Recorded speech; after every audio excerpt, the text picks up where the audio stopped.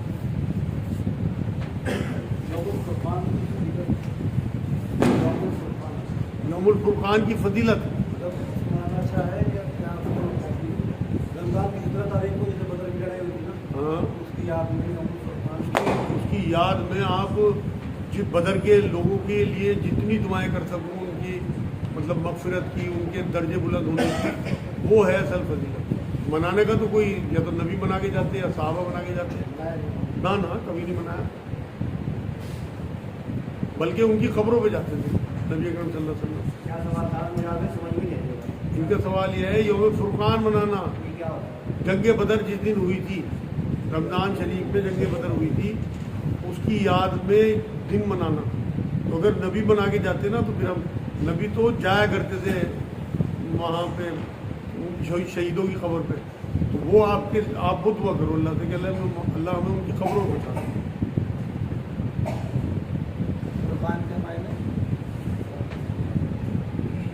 فرقان کہتے ہیں حق اور باطل کو کھولنے والی چیز. یوم الفتح ہے, یوم الفتح جو جس دن فتح ہوئی تھی ان کے جو لوگ آج کے دن اسلام میں جاتے ہیں, رسم بنا رہے ہیں, جبکہ اس سے ثابت ہے رسول اللہ پوری زندگی میں ایک مرتبہ.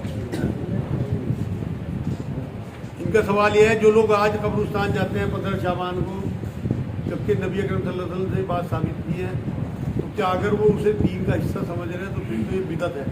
اور ویسے قبرستان جائیں اپنی عبرت کے لیے, اور وہاں جا کے اپنے لوگوں کے لیے دعائیں کریں مغفرت کی, ان کی کوئی حرج نہیں ہے. مگر اسے یہ نہ سمجھیں کہ اگر ہم سو گئے اور ہماری یہ رات نکل گئی تو ہمارا تو کام ہی خراب ہو گیا, پتہ نہ جھڑ جائے. اصل چکر پتہ جھڑنے کا ہے اس رات میں. جو لوگوں میں دہشت ہے نا, وہ پتہ جھڑنے کی ہے. کیا یہ بات صحیح ہے؟ اگر ہوتی صحیح تو میں ایک طرح سے کہتا آپ لوگوں سے, منع کرتا آپ کو. کوئی نہیں ہے. سورہ دخان کی آیتیں ہیں قرآن میں شروع میں, اس سے لوگوں نے نکال لیا. اس میں کہا کہ اس رات فرشتے اترتے ہیں اللہ کے امر لے کے, حکم لے کے, پورے سال کے جو اللہ کے احکامات ہوتے ہیں. لیکن وہ ذکر سورہ دخان میں جو ہے وہ لیلۃ القدر کے لیے ہے, جو 27ویں شب آپ لوگ مناتے ہو. حالانکہ وہ تاک راتوں میں تلاش کرنے کا حکم ہے نبی اکرم صلی اللہ علیہ وسلم کا, آخری عشرے میں رمضان کے اس رات کا ذکر ہے.